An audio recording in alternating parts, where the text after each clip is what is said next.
It might appear strange to you that I wish to speak about practical matters of education from the perspective of a particular worldview, that of anthroposophic spiritual science. In fact, my reason for speaking about education originates here from educational practice itself. As you have just heard, the art of education, which I will speak about tonight, is being realized at the Waldorf School, and this has led me to broaden and elaborate the scope of anthroposophic ideas and aims for education. A few years ago, when educational questions were very much in vogue, the industrialist Emil Molt decided to found a school, initially for the children of the people working in his factory. He turned to me, asking that I give this school a fitting pedagogical curriculum and orientation. Initially, the pupils who attended, therefore, came from a very specific social milieu, the proletarian children of the Waldorf Company. And there were also a number whose parents were members of a society with a distinct worldview, the Anthroposophical Society. But the school's remit very soon broadened. We began with around 150 children in 8 school classes, but before long we had 11 school classes with over 700 children. Following a lecture series on the art of education, which I gave at Christmas at the Goetheanum in Dornach, attended by several members of the Anthroposophical Society, I was invited in August this year to give a cycle of lectures here in England, at Oxford, about the principles on which this Waldorf school is based. These lectures in Oxford led to the founding here of the Educational Union, with the aim of introducing more broadly in England the educational principles which I will speak about this evening. I wish to mention this context so that you do not have the impression that my discourse here tonight is merely theoretical. What I have to say is drawn from a real, practical art of education. It is all the more important to stress this, since tonight, of course, I will only have time to give a few outlines.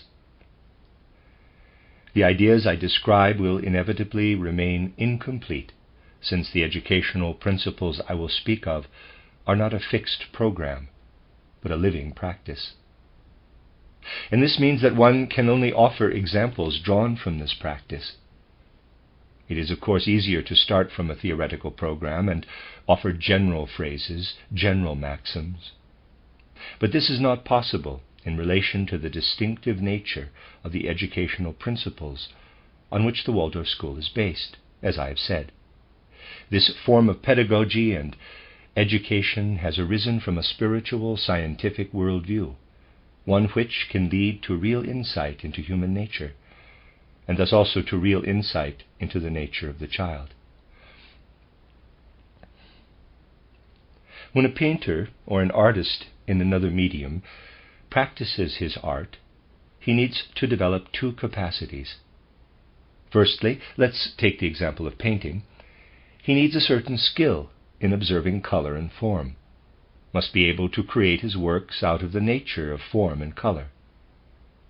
He cannot start from theoretical knowledge, but only from a living immersion in the nature of form and color. Then comes the second skill, the craft and technique of painting itself. From the perspective of anthroposophic spiritual science, pedagogy is not seen as theoretical knowledge, but as a real art, one that works with the noblest material in the world, with the human being himself, with the child. From year to year, even from week to week, we can see the spirit and soul deeply concealed in the child as a divine dowry from worlds of spirit, emerging in his countenance, his gestures, and in every other way the child expresses his being. The pedagogical approach I am speaking of starts from the view that just as a painter needs to acquire skill in observing color and form, which turns in his hands soul and spirit into craft and technique, so the educational artist needs to be able to observe and trace the way human nature develops and manifests in the child. This can't be done, however, unless we move on from a form of human observation implicit in ordinary consciousness to faculties that can really observe the life of soul and spirit. This, in fact, is precisely what anthroposophic spiritual science seeks to do. What we call knowledge today is really only able to concern itself with corporeal, sense-perceptible reality. As modern human beings, how do we learn to recognize soul qualities today without developing actual spiritual knowledge? We can only do this, really, by finding the soul's expressions and activities within ourselves. By trying to practice self-observation, we become familiar with our own thinking, feeling, and will, which are faculties of the psyche or soul. You can say that we only know about the soul by forming a view or judgment about it. Sensory impressions are given us, and we perceive them. But we only know about the soul by forming a view that something like a soul is at work in our own inner nature. Anthroposophic spiritual science, in the sense I mean it, does not start from this ordinary form of consciousness, but seeks to systematically develop powers slumbering in the human soul, so that, and please do not be alarmed by the expression, a kind of exact clairvoyance arises from them. In this way you can look through soul expressions to find the intrinsic nature of the soul. And then you can come to know this soul nature through spiritual perception in the same way that you can familiarize yourself with sensory color impressions through the eyes or sensory tones through the ears. But ordinary consciousness can only discern the spirit that holds sway in the world of deduction. In our ordinary awareness, we can only ever say that we see natural phenomena, expressions of soul. From this we conclude that all this has a spiritual foundation. Our thoughts are concerned to discover a soul and spiritual quality underlying corporeal reality. But anthroposophic spiritual science develops powers slumbering in the soul, the spiritual sense organs, if I can use this paradoxical expression, by means of which we not only deduce the existence of spirit, but experience it ourselves in living thinking.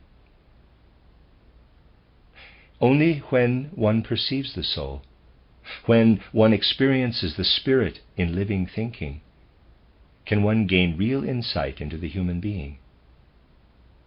Spiritual science can develop such a living knowledge of the human being that it can grasp human reality and observe at any moment in the life of the growing child how the spirit and soul are working in him. It not only enables us to see the child from without, as it were, through the senses, but also discerns how the soul reveals itself in sensory expressions. Rather than just basing its understanding on the way the soul expresses itself outwardly, it directly perceives soul substance as clearly as the eye can see color. It starts from insight into how the spirit works within a child, by drawing on a form of knowledge that encompasses the spirit itself in living thinking.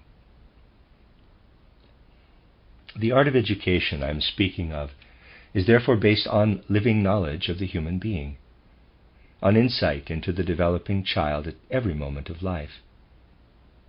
Only when we really perceive the nature of this noblest of all materials we can employ in art, the material used in the art of education, when we understand the human being in this way and act in truly pedagogical ways, can we discern things quite different from those available to ordinary awareness. Based on this kind of knowledge, this direct vision of the soul and spirit, one can then give guidance to teachers and educators on ways in which, through actual, practical involvement with the child, they can develop this soul and spirit in him. From living observation, we can discover that the spirit is no less present in the child than in the adult. But this spirit is deeply sealed within and still has to master the body. When we ourselves can see the spirit, we gain a sense of the wonderful way in which it works in the child's organism as a divine gift, before the child can speak to us in language, before he can display intellectual thinking. We gain a sense that there is no divide between a person's physical and spiritual nature. We perceive the spirit working inwardly and immediately upon the child's physical nature, much more than can ever be true of the adult. The child's physical nature wholly imbued with spirit. As adults, we possess spirit in the sense that our minds need it to think about the world. The child, by contrast, possesses spirit by virtue of needing it, like a spiritual sculptor, to first shape his own organism. Far more than one thinks, our physical organism is created by the whole of our life. Is created for the whole of our life by what the spirit immanent within this physical organism accomplishes in childhood. But to avoid dwelling too long in abstract ideas, let me offer a few specific examples of what I mean. If we regard the child only by outwardly scientific means, his anatomy or physiology, rather than with spiritual vision, we fail to see how every gesture in the child's surroundings acts on his physical organism and takes effect there. Let us imagine someone shouts at a child who is engaged in doing something. It is a quite different thing to shout at a child or at another adult.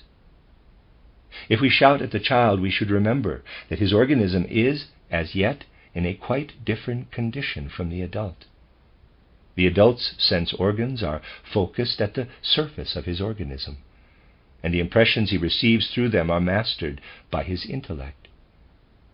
He counters his sense impressions from within with his fully developed will. The child is wholly surrendered to the outer world. If I can put it like this, I'm not speaking metaphorically here, but in real terms. The young child is entirely sense organ. I want to be very clear and precise here. Think of an infant. If we perceive him outwardly, it seems to us that he experiences the world, observes the world in the same way as an adult, with the only difference being that his intellect and will are not as developed as an adult's. This is not so. An adult tastes things, for instance, only on his tongue and palate. What in the adult has come to be focused at the exterior of the organism delves much further inward in the child. We can say that when he eats, the child becomes entirely taste sensation, and entirely light sensation when light and color enter his eyes. It is not just metaphorical, but reality to say this. Light not only vibrates through the child's nervous system, but through his breathing, blood system, through his whole organism, whereas in adults it is really only active in the eye, Iwai.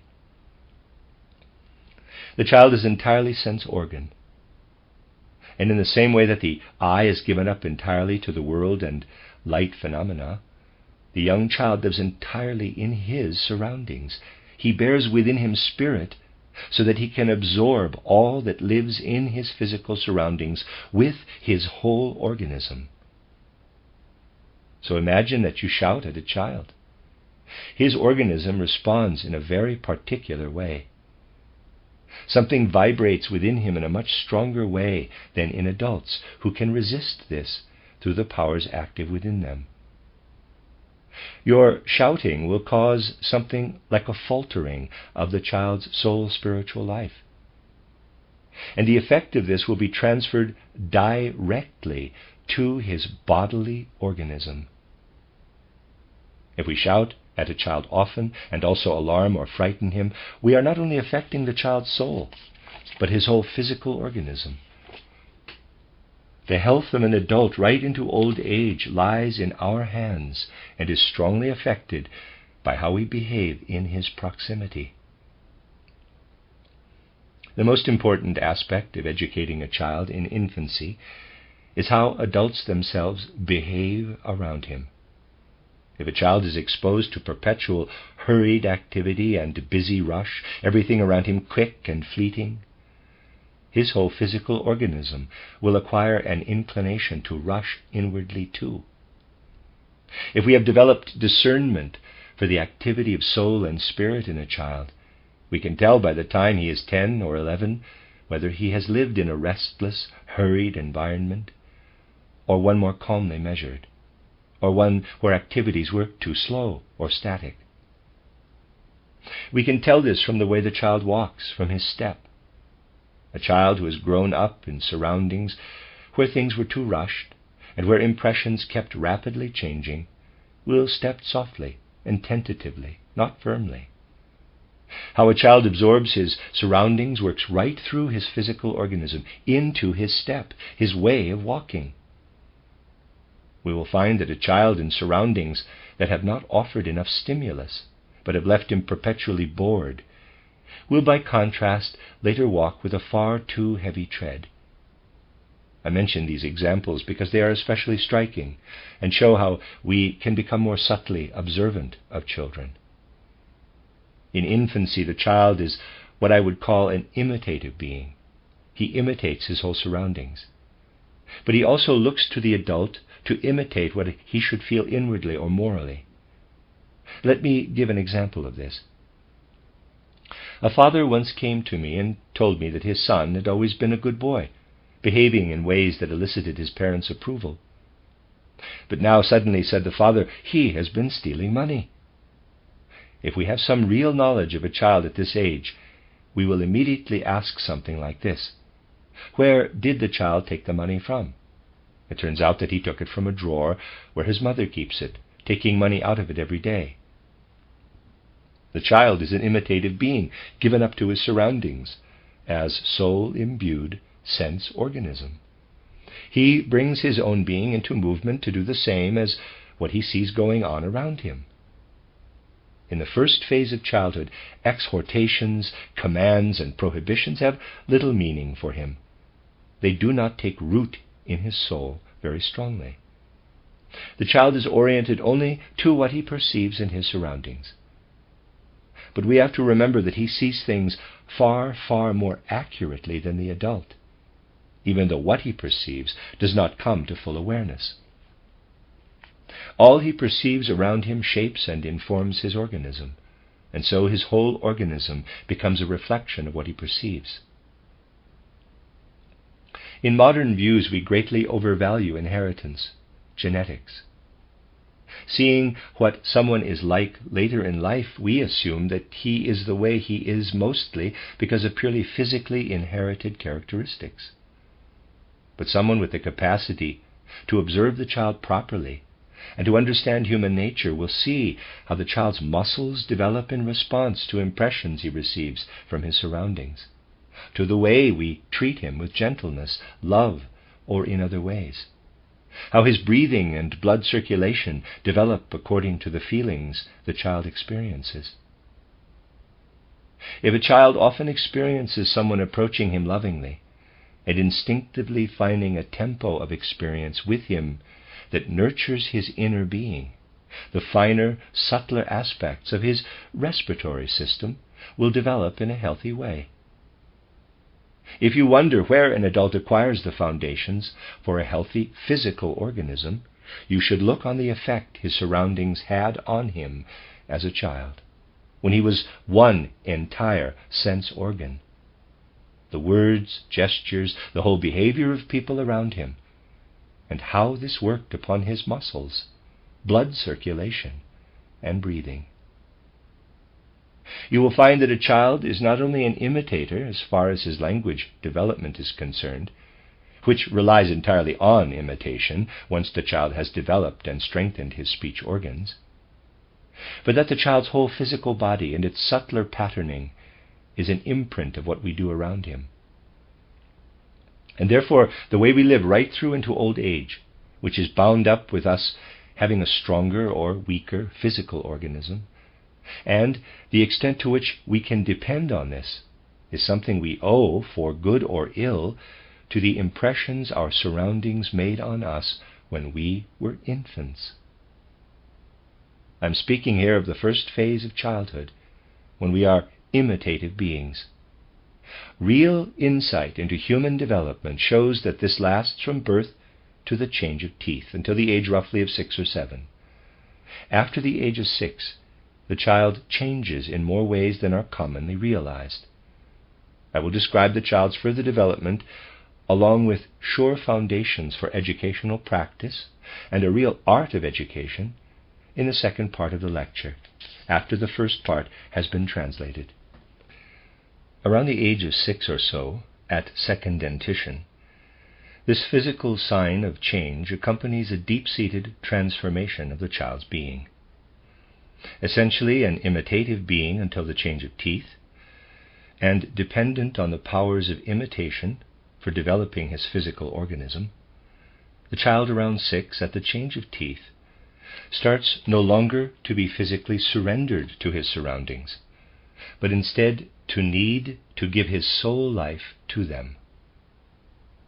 Whereas up to the second dentition, the child's being is deeply informed by everything in his surroundings, in this second phase, from the change of teeth to puberty, he is informed and formed by everything founded on the natural authority of those who bring him up or teach him. The child is not intrinsically drawn to learn the skills adults possess that he is taught, such as reading, writing, and so on. It is a huge mistake to think the child has the least intrinsic urge to acquire these skills of communication and expression of what you as adults have mastered. Everything that really helps the child to develop arises from his loving openness to your natural authority. If a child learns things, it is not because of any rationale intrinsic to what is taught.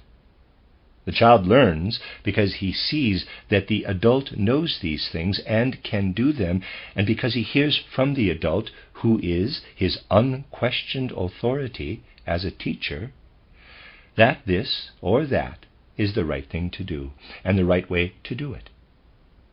This extends also to moral principles. Up to the change of teeth, as I showed, the child inevitably absorbs his sense of morality through imitation. From around 6 or 7 to 13 or 14, from the change of teeth to puberty, everything must be absorbed through the child's loving devotion to the teacher's natural self-evident authority. There is no point in trying to impose moral precepts intellectually, stating as a principle that something is good or bad, but rather the child must develop within a feeling context in which the natural authority of adults shows him what he should consider to be good and likewise should consider bad. For the child there should be no other foundation for his pleasure in good or displeasure in bad than what is conveyed as such by the authority figure who stands beside him. He accepts this not because something appears to him intrinsically good or bad as an intellectual concept, but because his teacher finds it so. That is the important thing in a real, authentic form of education. Between the change of teeth and puberty, all moral education and all religious education too must come through an authentic human presence. The human relationship with the teacher is the all-important thing. When we appeal to a child's power of judgment, we are teaching him in a way that actually deadens a great deal within him. He is no longer entirely sense-organ, it is true, and his senses are now focused more outwardly on his body's surface, but his whole soul is within. He gains nothing from the intellectual element, by means of which, as adults, we organically regulate and order our senses. A child at this age can, however, give himself to the natural authority of a teacher if everything is presented to him in an ensouled picture. This means, though, that between the change of teeth and puberty, we must shape education in a thoroughly artistic way, and always take art as our starting point. In our modern culture, the letters we present to children so that they can learn to write and read are something the child has no real relationship with at all. In certain civilizations, as we know, the forms of letters originated as visual representations of outer things and processes, as picture script. When we teach letters to children, we have to start again from pictures. That is why in Stuttgart, in our practice of the art of Waldorf education, we don't actually start with the letters as such at all, but with lessons in painting and drawing. This is hard with children starting school at 6 or 7, but these difficulties will be overcome if we stand next to the child with a natural authority, so that he gets the feeling he wishes to copy what the teacher is creating out of color or form, that he wishes to become like the teacher. This is how everything should be learned at this age, and can only be through an inner, not just an outer relationship between child and teacher, in which all lessons are imbued with aesthetic feeling. You see, imponderable factors are at work between the teacher and the child, not just the skills we may have acquired as a teacher, but above all our inner sense of things. Feeling and sensibility are at work, and the teacher's whole inner stance. And this acquires the right orientation if, as teachers, we can approach the spiritual nature of the world. Let me give another example to illustrate what I mean, and it is one I especially like to give. Let us assume we want to activate a moral religious sensibility in a child. The right time to do this, roughly, is around the age of 8 or 9. The kind of education I am proposing makes it possible to perceive from the child's development that we should teach him in what we should teach him in each school year. Let us say that when he is 8 or 9, I wish to teach him the idea of the soul's immortality. I can speak about this intellectually, yet not only will it make scarcely any impression on the child, but his inner life will in fact grow more arid in consequence. For to lecture intellectually to a child about moral or religious matters involves nothing of an inner nature. His inner life, his soul, thrives instead on imponderables that must be at work between him and the teacher. Instead, I can convey an image to the child, a symbol, an artistic picture of what I wish him to grasp of the soul's immortality. I can say, quote, "Look at the butterfly's cocoon or chrysalis. The butterfly breaks through this, flies out of it, then flutters about in the sunshine.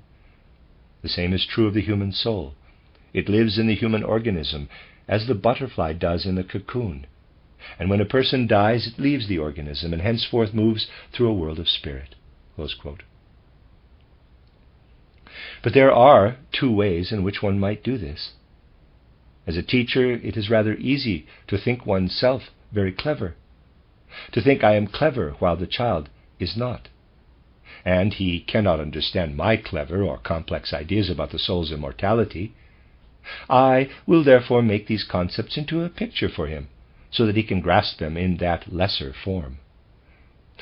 If I cobble a picture together in this way, and feel myself to have a more sublime understanding, the impression the image makes on the child is only fleeting, and it will also cause something to wither in him. But I can approach the child differently, with feeling sensibility, and actually believe in this picture myself.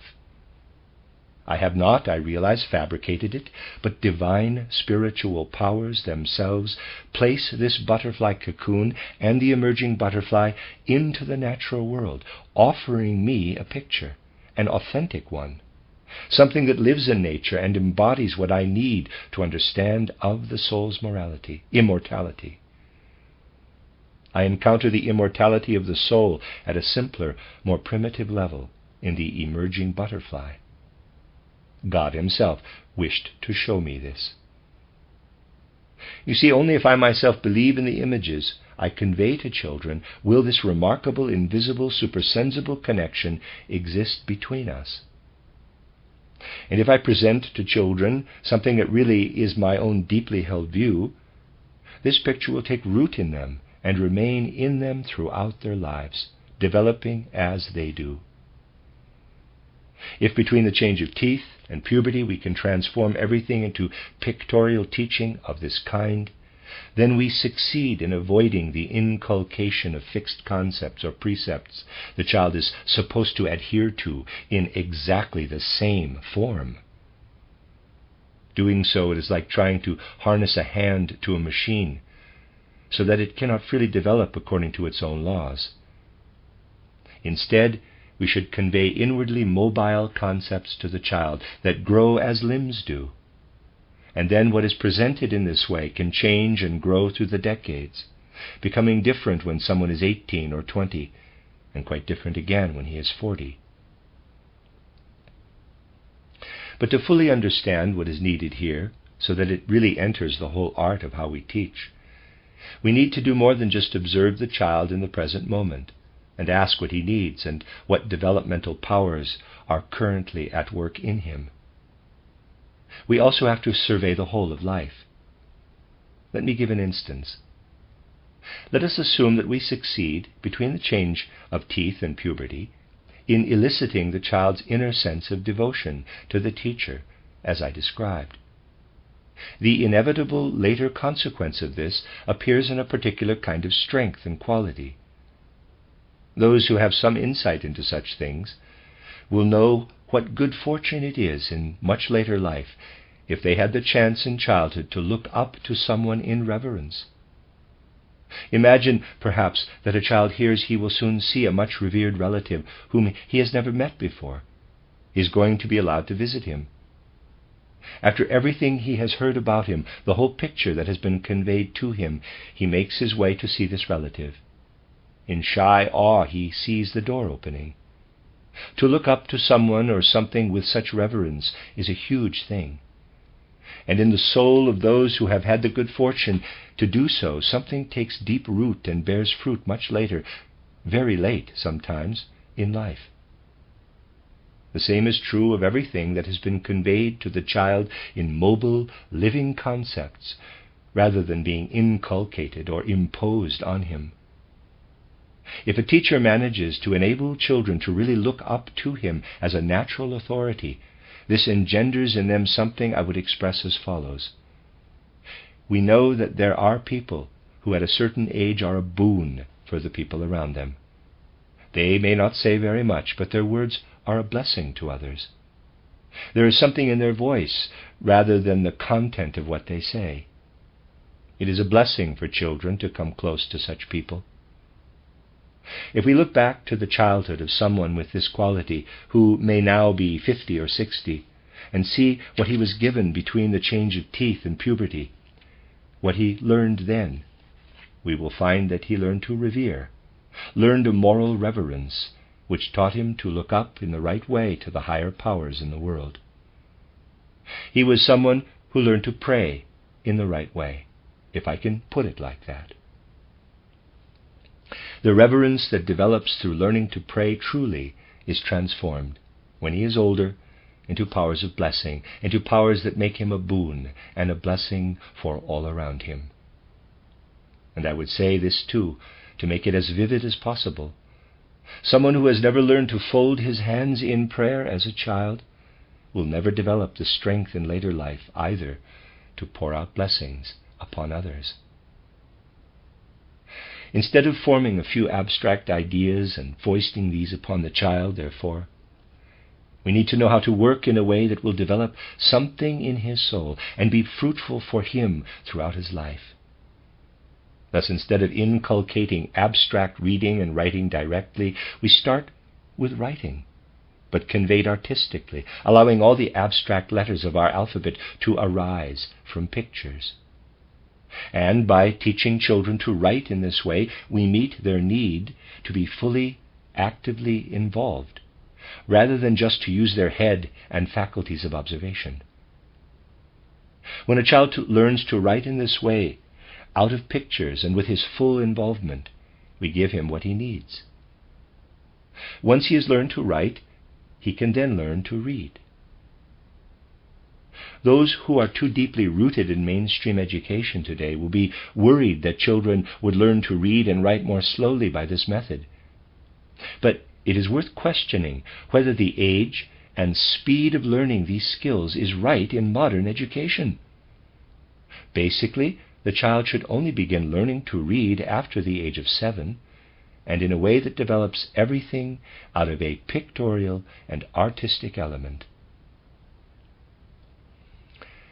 Someone who has gained real insights into human nature through true perception of the human soul and spirit will be able to observe things very subtly, and from this observation develop an art of education. Let's say we have a child whose gait and step are too heavy. This will be due to the wrong kind of influences on his psyche before the change of teeth. But we can do a good deal to remedy such problems through the pictures we bring artistically to the child, which enliven him inwardly, invigorate what has been configured in someone before the change of teeth. Someone who has gained deep insights into human nature will therefore get a child with a heavy step or tread to spend a lot of time painting and drawing. A child, by contrast, whose step is too light or tentative, needs to engage more in music. And in fact, his whole character development later on, profound aspects of morality, depend on this. In each specific instance, if we are able to bring real understanding to bear, we can say how we need to approach the child with material that has been formed pictorially. Until the change of teeth, the child's natural surroundings are those provided by the proximity of his parents and family. But we must support this with nursery schools, play schools. We will only do the right thing for young children in helping them play and be active if we know how much things enter a child's physical organism. You should try to imagine that a child's blood circulation becomes sluggish and his physical organism is disturbed if he is given a ready-made doll, a so-called beautiful one in quotes, with a beautifully painted face, all finished and perfect in quotes. We have no idea what harm we do and how this works upon the child. If instead we ourselves make him a doll from a couple of cloths which we tie together in his view, then paint some eyes so that the child sees the doll being created in front of him, he will take this into the mobility of his organism.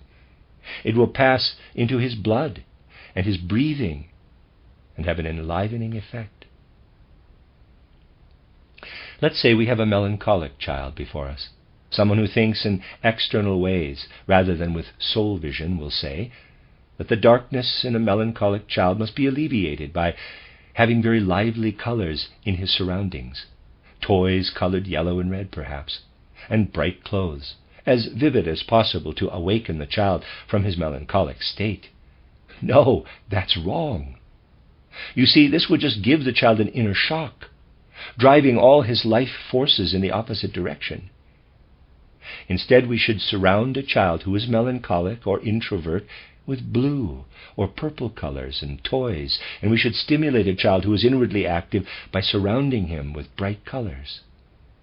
This allows each to bring his own organism into harmony with his surroundings. A child who is too nervous or flighty will come into a healthier state through bright colors and movement around him.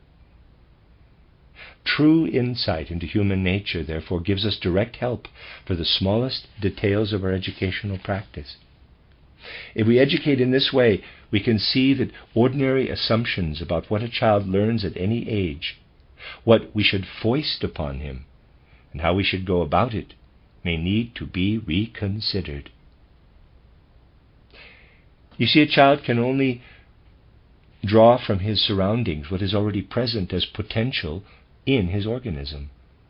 And this realization leads us to deal more sensitively with children.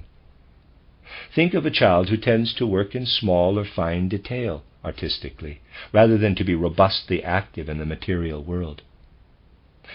If we are determined to make him work more robustly, outwardly, his inner disposition and inclination for finer, subtler work will actually wither, while the capacities we wish to draw out of him because we obstinately think everyone should master them will disappear even more completely. The child will do what he is asked to between the change of teeth and puberty, but none of it will stick. Nothing that is simply foisted upon him from without. The educational principle I am describing requires the teacher to have a fine sense of what is at work in each child, and then, from what he observes as the child's physical, soul, and spiritual constitution, to find the right instinctive educational measure at any moment. In this way, really, the teacher can observe the educational needs of a child as he grows. In the Waldorf school, the curriculum is developed from this careful observation. Everything that does not have to be done on an ongoing yearly, weekly, or monthly basis must be drawn from observation of the child, so that we can give him what his inner nature requires. The profession of teacher is one that requires the greatest selflessness, and therefore will get nowhere at all with predetermined programs. It must be focused entirely on working with the child as we stand beside him, through the relationship we develop with him, in a way that basically offers the opportunity for the child to develop in his own way and by his own powers. This can best be achieved through the ages of 6 or 7 and 14, at elementary school age, if we refrain completely from appealing to the intellect, instead allowing an artistic sensibility to govern everything. At this age, everything directed at educating the child's body, soul, and spirit can be clothed in images. Moral issues especially should be clothed in pictures when the child is 8 or 9. We ought not to give moral commandments, saying something is good or bad, but instead tell children about good people, so that they can feel sympathy for them, or also tell them stories about bad people, so that they can develop antipathy toward what is bad or wrong. Through images, we can awaken morality in a child's sensibility. These are only brief hints and indications relating to the second phase of childhood. I will describe in the third very short part of the lecture, after the second part has been translated, how all this can become the foundation of a thorough, lasting education. Not just one tailored to the brief years of childhood, but for the whole of a person's life. You will best be able to understand how the art of education I have described can, from childhood on, have the right effect on a person's whole life from birth to death, if I illustrate this through one specific example, the art of eurythmy. Artistic eurythmy, performances of which have been given here in London in recent days, also has a pedagogical aspect. The art of eurythmy involves individuals or groups invoking movements from the depths of human nature, so that all such movements flow from the human organism in as lawful a way as human speech or singing. There is nothing arbitrary at all in a single gesture or movement of eurythmy. What we have instead is language made visible, music and song made visible too, a speech and singing through movement. In our speech, the whole human being's capacity for movement is restrained, held back. And what is metamorphosed in the audible tone is configured in the art of eurythmy into a visible speech. Now, we introduced eurythmy into the Waldorf school for the lowest primary class through to the oldest class, and it has become apparent that the child lives into this visible speech in which, just as every audible inflection expresses meaning in audible language, so every movement of fingers, hands, or the whole body is likewise really a speech sound, but one made visible. We have found that children at this change of teeth and beyond, through to puberty, live into this language as naturally as a very small infant finds his way into speech sounds.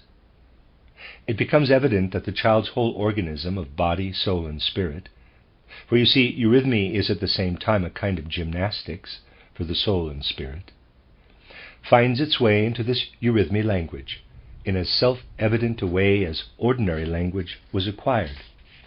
And the child feels that what he is given here flows directly from his whole organism. Eurythmy thus complements gymnastics, which originates more in observation of the external physical body. For here a person not only feels himself as body, as ensouled body, but also as spiritualized soul in a body shaped by the soul. So to sum up, in the art of eurythmy we experience something that works on our potential in an enormously living way, and likewise has a very fruitful effect on the whole of our life. However well you practice gymnastics with children, if it adheres only to the laws at work in the body, this will not protect them later from, say, all kinds of metabolic disorders and rheumatism itself. In brief, from disorders that later become metabolic diseases. What is drawn from gymnastics tends in fact to harden and condense the physical body.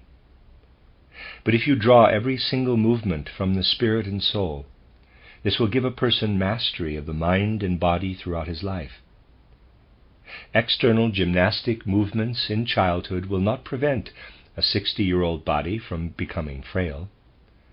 But if you educate a child to perform gymnastics drawn from the soul, giving him a pictorial education between the change of teeth and puberty, in which an image that otherwise remains an inner one passes soul spiritually into the body, you will prevent the body from getting brittle as it would have done. You see, this picture language is nothing other than ensouled, spiritualized gymnastics. And this ensouled and spiritualized gymnastics helps the child develop evenly in body, soul, and spirit, so that what we implant in him in childhood will bear fruit throughout his life. We can only do this if our attitude resembles that of the gardener who cultivates a plant. He does not try to artificially interfere with the movement of sap, to graft something alien onto it, but simply creates conditions and environment where the plant itself can grow. He is quite naturally wary of intervening in the inner workings of the plant. Such reverent wariness is something we too must have in the face of what is seeking to unfold into life in the child. We will not, therefore, keep trying to teach a child something in a one-sided or narrow way. The principle of authority I have described must hold sway in the child's soul in the profoundest way. And the child must be able to absorb things that he cannot yet understand intellectually, but picks up on because he loves his teacher. If we teach in this way, we are not robbing the child of the possibility of experiencing certain things in later life. If I understand everything while I'm still a child, the following, for instance, will never come about. Let us assume that when I'm 35, I have an experience of something which recalls what I once absorbed from a beloved teacher, a beloved authority figure, which I simply took then on loving trust. Now I am older and more mature, and suddenly a quite new understanding of what he meant dawns on me. This experience of returning at a later age with more mature understanding to something we once absorbed but did not yet understand, which now acquires new life, gives a person inner assurance, an empowering of the will. And this is an experience we ought not to deprive people of if we have sufficient respect for their freedom and wish to educate them for freedom. The educational principles I have been describing here are based on educating people as free beings. This is also why we should not constrain the child's will by imposing intellectual moral judgments on him. We need to realize that if, between the age of 6 or 7 and 14, we allow the child's sensibility to develop moral pictures through his own feelings of sympathy and antipathy, when the child becomes an adolescent with more intellectual understanding of moral feeling and what he himself wishes, then the aesthetic feeling developed when he was younger, which imbues his will, emerges from the will and comes to life in relation to morality.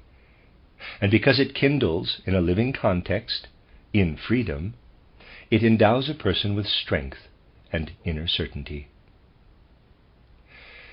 Someone who tries to practice this kind of educational art is not just thinking of childhood, but of a person's whole life through to old age. He wants what he implants into the child to be like a flower that grows and thrives in the living context of its surroundings. When we plant a flower, we cannot try to force it too quickly. We wait patiently for it to develop in its own good time, from root to stem to leaf, then to flower and fruit, freely unfolding in the sunlight. This is the goal we keep in mind for a true art of education. In the child, we want to cultivate the root of his life in such a way that the life of body, soul, and spirit we help to thrive in childhood and youth gradually transforms in versatile ways. This we can be sure, then we can be sure that with full respect for human freedom, our education enables a person to take his place in the world as a free being, and that really the root of education can develop not by our grafting onto it something that enslaves it, but so that later in life, right into old age, a person can develop as a free human being in whatever circumstances he finds himself. These educational principles, of course, make the greatest demands on a teacher. That is certainly true. But surely we cannot imagine that the most highly perfected being here on earth, the human being, can just be treated superficially and simply, without us fully entering into his distinctive nature. Ought we not to approach the task of education with something like reverence, and sometimes even as a kind of religious service? The art of education, as we need to realize, requires the greatest selflessness of us, so that we forget ourselves entirely, immersing ourselves in the child's being, and seeking there already for qualities that in the adult will help the world to thrive. Selfless care and the will to penetrate human nature with true insight, to keep deepening this insight, are the fundamental conditions for a real art of education. Education, after all, is the very finest aspect of human life, from which, of course, it is drawn. So why should we not devote our heartfelt energies to it? This is what makes for progress. The human progress we cultivate through education means that young generations, whom we receive as a gift from divine worlds, can develop by virtue of what we older generations have ourselves developed, moving humanity on a step further. We serve humanity, therefore, when, as an older generation, we draw on the best and most beautiful qualities we possess to serve the younger generation, when we practice the finest art of education in a way that most fully accords with human dignity.